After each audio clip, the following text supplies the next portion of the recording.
Seguidores, caros ouvintes do programa Inclusive, o programa Inclusive que tem esse foco social, que surgiu para prestar um serviço para vocês, trazendo pautas relevantes, pautas que realmente aí lancem luz sobre temas necessários quando a gente pensa na sociedade, quando a gente pensa na saúde, quando a gente pensa na longevidade, quando a gente pensa na pessoa com deficiência, na inclusão social, na equidade, na diversidade. Hoje, nosso convidado é o Daniel Escola. Tudo bom, Daniel? Tudo bem? Muito obrigado por me receber. O Daniel é um colega, ele é meu colega de profissão. Ele é jornalista gaúcho, trabalhou na Rádio Gaúcha, né, nos anos 90, frequentou a Universidade de Caxias do Sul, e ele lançou um livro. Ele lançou um livro pela editora Citadel, grupo editorial, né? Citadel, grupo editorial, que o título é Aluno da Tempestade. Mas antes de falar desse livro, e da gente prosseguir aqui, a nossa pauta vai trazer como ponto central o câncer, essa doença que, segundo o Instituto Nacional do Câncer, já teve 40 mil novos casos este ano de 2024. E até 2030, pode ser que a gente tenha aí 25 milhões de casos novos de câncer. Muito embora a gente tenha a evolução da medicina, a evolução na área da saúde, a gente tem aí esses dados que continuam sendo alarmantes.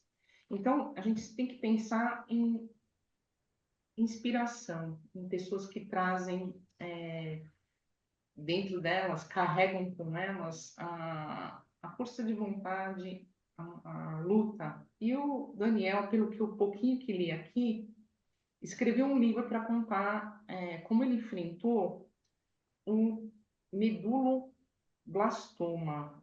Daniel, eu estou falando demais aqui, eu quero que você conte um pouco aí da sua carreira, o que aconteceu com você e o que te levou a escrever o livro. Bom, espero que vocês entendam a minha voz, porque o câncer me tirou várias coisas, inclusive a minha voz. A minha voz é o meu instrumento de trabalho. Eu sou comunicador de rádio, sou jornalista, mas trabalhava em rádio, trabalhava em TV. Aí aconteceu o câncer. Bom, antes do câncer, muita gente, muitos amigos, mas muitas pessoas ao meu redor me estimulavam a escrever um livro.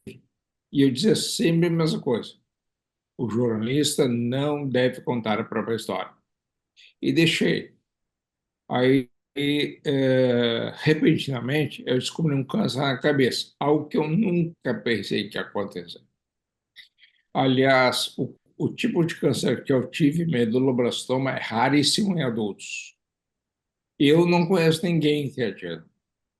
Ele é mais comum em crianças. Então, se eu fiquei assim, imagine uma criança. Bom, aí eu passei por duas cirurgias, 30 sessões de radioterapia, 6 ciclos de quimioterapia, tudo isso em 8 meses. Aí depois disso eu pensei, a minha história, agora eu tenho uma história. Eu sempre dizia que não tinha história, né? O jornalismo não conta a sua própria história. Primeiro, agora eu sou um jornalista que passou por um perrengue, uma tempestade que ele não imaginava. E o que que eu aprendi com isso? Agora tem uma história. Então, eu aprendi várias lições que eu queria pôr no papel. E botei em papel, entreguei para a editora Citadel, e eles publicaram. Fundamentalmente, eu quero ajudar as pessoas a se conscientizarem sobre saúde. Tem uma frase do Hemingway, depois escreveu O Velho Mar, que é o seguinte, Alice, assim, o homem pode ser destruído, mas nunca derrotado. E a minha frase, eu fui destruído porque eu fiz duas cirurgias, fiz a primeira, daí deu complicação, já era previsto, eu quase morri, e aí logo depois eu me operei no dia 21 de julho. No dia 27 de agosto, meu pai morreu de Covid. E aí então, ele tem depressão, aí, sabe, veio um trapo humano. Eu pensava o seguinte, ó, pensava muito, entre outras coisas, né, pensava muito nos soldados do Napoleão que venceram batalhas enterrados na neve.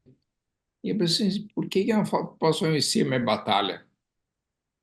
Por que eu não posso vencer minha batalha? E insisti bastante, assim, com a ajuda do médico, né? Claro, o André Fay. Eu lembro que o tratamento mais agressivo para mim foi a quimioterapia. Na quimio eu perdi 16 quilos, porque eu tinha muita afta na boca. Então eu não conseguia mastigar. Eu engolia gelatina, sorvete e iogurte. E me sentia muito fraco, muito fraco. Eu fiz 6 ciclos, tá? Cada ciclo é uma semana, espera 21 dias, começa outro ciclo. Aí chegou no terceiro, eu disse para o meu colegista, Fai, onde vai, né? Eu não aguento mais, estou muito cansado. Ele disse, escola, nós estamos nos 45 do segundo tempo, vamos terminar esse jogo aí. Aí tá, mais três, pá. Quando terminou foi um alívio, um alívio. Mas é isso, e agora eu fiquei vivo e pensei, bom, agora tem uma história, então eu vou dizer o que que eu pensava em relação à minha saúde antes e como eu penso agora.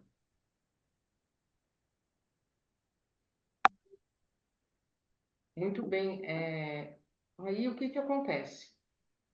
Você falou que você fez duas cirurgias, 33 sessões de radioterapia, 6 ciclos de químio. É bem Isso, agressivo, né? Não é, é bem muito, delicado, né? Você lidar com uma realidade dessa. E aí você começou a muito. escrever esse livro e você se inspirou também em alguns escritores aqui que eu li, né? Também no Carlos Drummond de Andrade, no William Shakespeare. Você menciona eles no livro ou eles foram fontes inspiradoras para você trazer a... Eles foram, eu não menciono eles no livro, eles foram fontes, porque eu sempre gostei de ler, sempre gostei de ler. E ainda bem, o câncer não me tirou a parte cognitiva, que é a parte de leitura e compreensão. Então, no hospital eu lia, antes do câncer eu lia, depois que eu saí, hoje a minha mesa aqui está cheia de livros, eu tenho duas estantes de livros, eu sempre gostei de ler. Isso eu não perdi, entendeu? Então, acho também a leitura é um prazer pessoal, mas eu acho que esse conhecimento também me ajudou a escrever esse livro aí, meu primeiro livro. Eu vou te dar uma lição que é muito importante. Plano de saúde. Olha só, antes do câncer, eu achava que o plano de saúde era um gasto. Eu nunca tinha usado, então era meio caro para mim, sabe? Para que que eu vou pagar uma coisa que eu não nem uso? Hoje é um investimento. Eu não iria até a esquina sem plano de saúde. Eu sei quanto deu todo o tratamento. Se eu vendesse o meu apartamento, não ia custear, não ia ser suficiente. Eu agradeço todos os dias por ter mantido meu plano de saúde. Aliás, quando eu saí do hospital, a primeira coisa que eu fiz foi ir até o plano de saúde e agradecer a diretora. Outra lição muito importante é a rede de apoio. Família, amigos, colegas de trabalho, vizinhos, ninguém me abandonou. A rede de apoio é muito importante porque tu não vai sozinho para o hospital. Tu tem que ficar lá, alguém tem que ficar dormindo contigo. Sabia que a maioria dos homens, quando as mulheres descobrem que tem câncer de mama, abandona as mulheres. Eu tenho uma palavra para isso: covardia. Que na hora que a mulher mais precisa, o cara salta fora. Não é com ele. Entendeu? Na minha lápide, inclusive, que eu espero que demore muito tempo, na lápide vai ter escrito assim: nunca fui abandonado. E é verdade, a importância disso é fundamental. Nossa, você E falou. antes, Pode falar. e antes, a minha ex-mulher dizia assim para mim: tu trabalha tanto, tu ainda vai ficar doente. Entendi. E outra coisa, ela dizia: tu trabalha tanto que tu põe o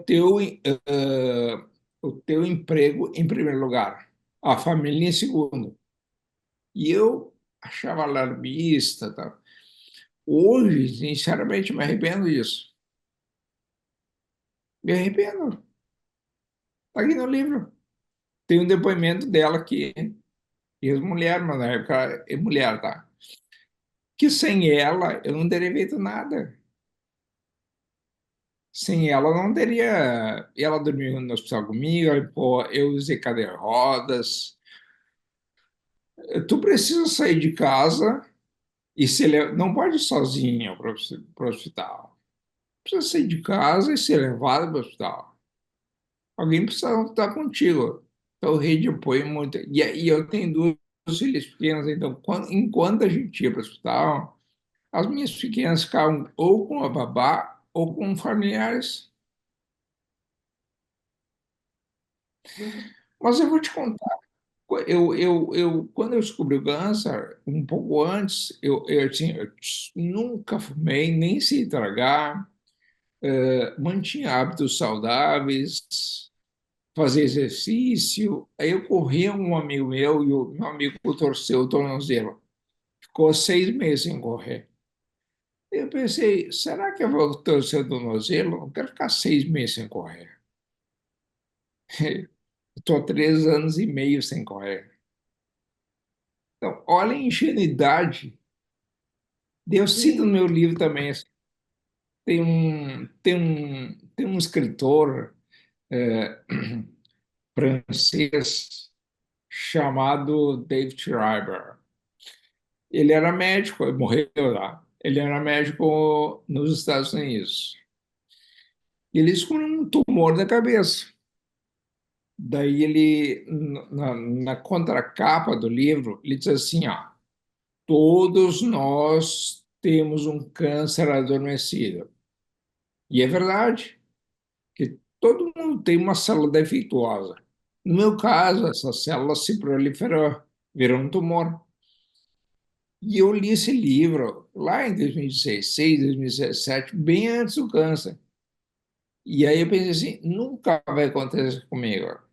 Eu sou um super-herói, não vai acontecer comigo. A gente sempre acha que não vai acontecer, né? E exatamente. aconteceu.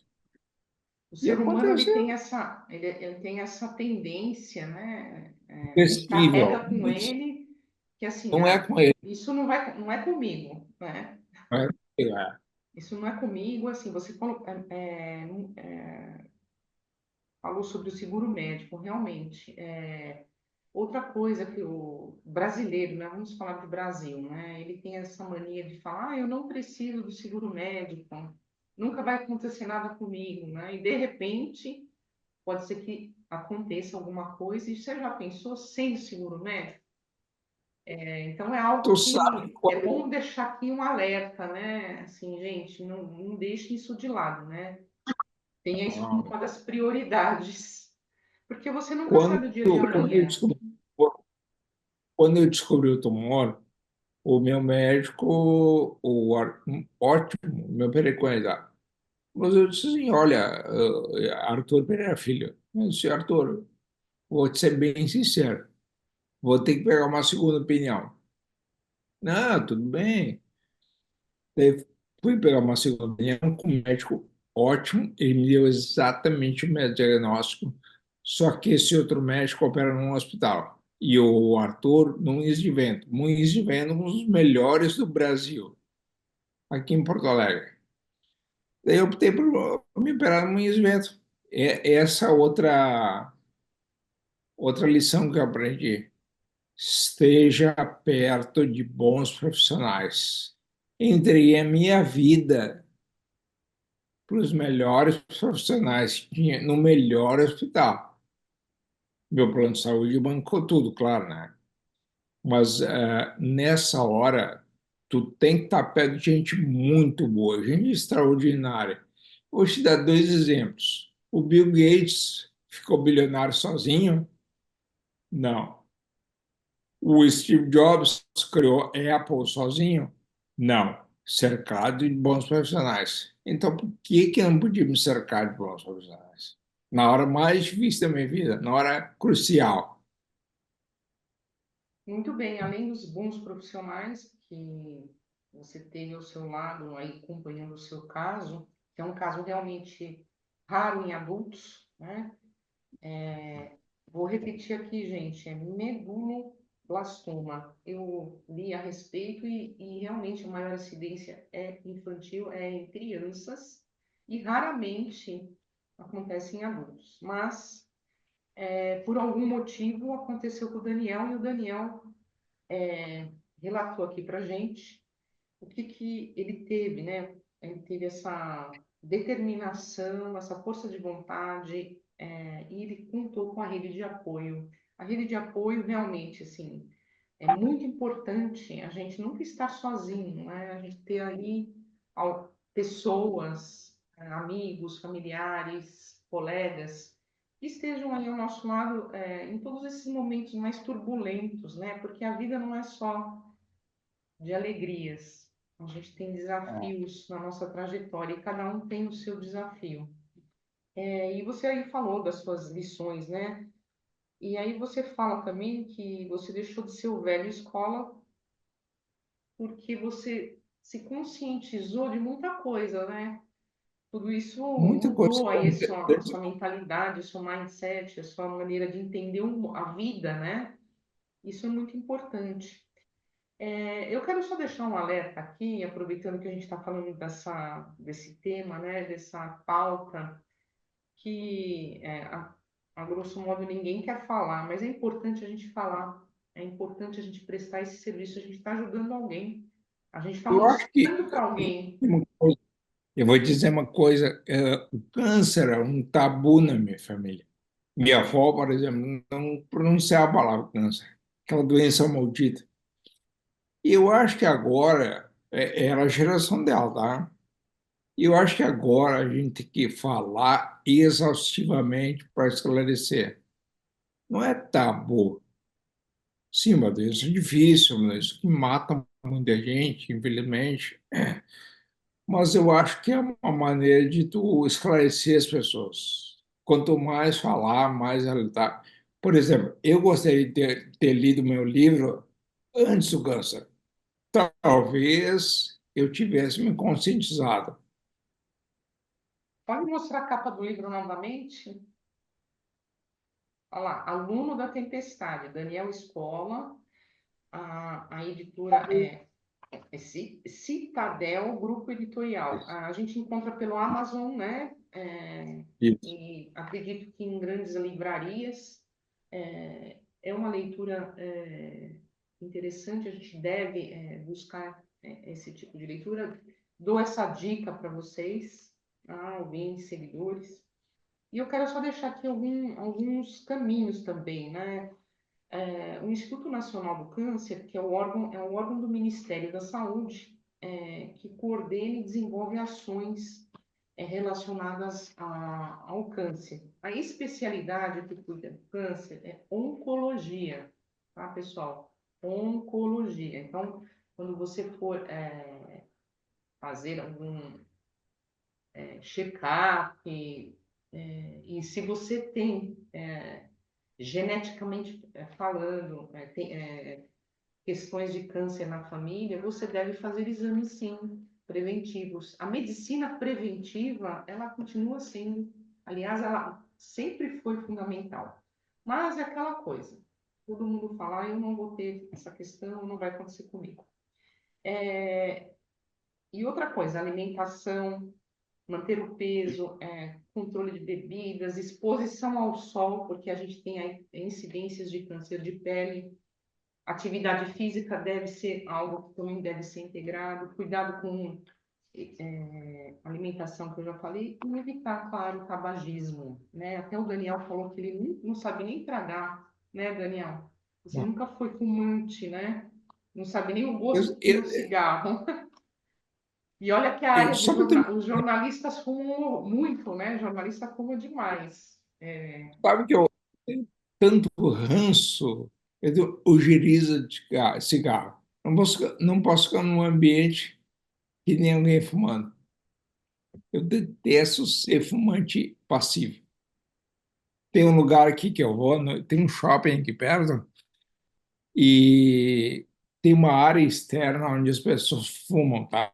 Eu desvio, porque eu sei que eles vão estar fumando, para não pegar o cheiro. É fora, é o ar livre, não teria problema. Tecnicamente não teria problema, mas eu não gosto. Eu me alimentava muito bem, era uma alimentação saudável, muita salada, muito peixe, muito frango, proteína, carboidrato um pouquinho, só bebia socialmente. Então a chance de eu ter, por causa dos meus hábitos, era zero. Eu tinha muito bons hábitos. Só que daí esse tumor já estava ali, se expandindo. Provavelmente há muito tempo já aconteceu. Eu até pensei que ia morrer. Não, mas Sabe? não era o momento, né? A gente sempre pensa, né? O que que acontece? É, existe uma frase, né? Todo mundo fala, para morrer você tem que estar vivo. Não adianta, nós temos aí ciclos e cada um tem o seu ciclo. É uma determinação que escapa do nosso controle, né? Eu acredito que tem realmente uma força maior, uma força divina que controla essa partida, né? Ou essa chegada, porque é claro que eu também acredito que a gente tem um outro lado, não é somente o que nós vivenciamos aqui na Terra. Acredito sim que a gente tem aí um outro lugar, uma outra dimensão. Eu quero que você deixe uma mensagem aqui final, porque a gente precisa encerrar essa entrevista. Eu volto a te agradecer a sua disponibilidade, você ter trazido a sua história, a sua vivência aqui para gente. E a gente está prestando um serviço mesmo. A gente está falando do câncer, é necessário falar, muito embora ainda exista resistência e ainda desconhecimento sobre o que seja essa doença. Por favor, a sua mensagem final, Daniel. Eu vou encerrar contando uma história rápida, tá? Eu não estou sentindo dor de barriga nem nada, mas eu não vejo a hora que eu já marquei o exame de colonoscopia, endoscopia. Então, assim, ó, eu estou cada vez mais preocupado com a minha saúde, embora eu não esteja sentindo nada. É aquela coisa, tu acha que nunca vai acontecer contigo, de repente eu não morei. Então, assim, ó, eu não estou sentindo nada, é só para tirar dúvida. Não vou esperar o check-up do ano que vem, vou fazer agora. Saúde, saúde, saúde. Muito bem, caros ouvintes e seguidores do programa, inclusive, essa foi a mensagem do Daniel Escola, essa entrevista muito importante. Obrigada mais uma vez. E vocês prestem atenção um pouquinho no que foi falado aqui, para entender, né, que a gente às vezes reclama, fala muita coisa que não deve, não valoriza o que temos ao nosso redor. Não estou querendo dizer com isso que o Daniel tenha feito isso, mas muita gente faz, né?